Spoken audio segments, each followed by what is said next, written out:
হরে কৃষ্ণ। আজ আমরা ভগবান নৃসিংহদেবের একটি অলৌকিক ঘটনা শ্রবণ করব। যদিও এটি বেশ কিছু বছর আগের ঘটনা, তবুও যখনই এটি শ্রবণ করি নৃসিংহদেবের প্রতি আস্থা নিশ্চিত রূপে বর্ধিত হয়। আসুন শ্রবণ করি। আমাদের নামহট্টের ভক্ত মাতাজি কল্যাণী দাসীর দুই মেয়ে, বড়টির নাম প্রতিভা, ছোটটির নাম অনুভা।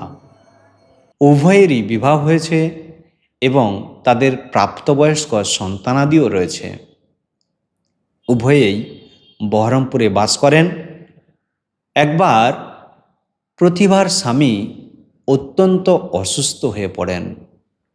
এমন অসুস্থ হয়ে পড়েন যে তিনি মৃত্যুর সঙ্গে পাঞ্জা লড়তে থাকেন। আত্মীয় স্বজনরা অত্যন্ত চিন্তাগ্রস্ত হয়ে পড়েন এবং হাসপাতালে দেখতে যান।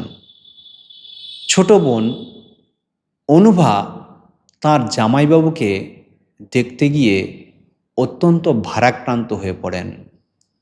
তিনি কোনো কিছু সুরাহা না দেখতে পেয়ে ভগবান নৃসিংহদেবকে ডাকতে থাকেন এবং মনে প্রাণে চাইতে থাকেন যাতে তার জামাইবাবু সুস্থ হয়ে ওঠেন।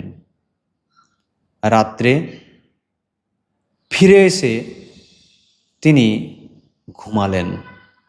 শেষ রাত্রে স্বপ্নে দেখলেন যে নৃসিংহদেব তার কাছে এসে ধীরে বসলেন। বললেন, তুমি কোনো চিন্তা করো না, তোমার জামাইবাবু ঠিক হয়ে যাবে। এই স্বপ্ন দেখার পর হঠাৎই তার ঘুম ভেঙে যায়।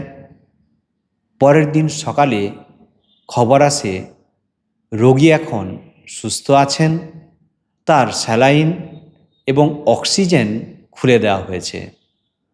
সবাই অত্যন্ত আনন্দিত হন।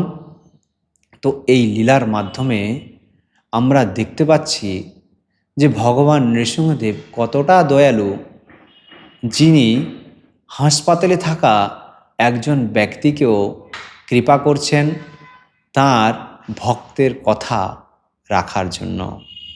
তো আপনারাও যদি এই রকম সমস্যায় পড়েন, ভগবান নৃসিংহদেবকে স্মরণ করতে পারেন, তার কাছে আপনাদের দুঃখের কথা জানাতে পারেন, নিশ্চিত রূপে তিনি শ্রবণ করবেন।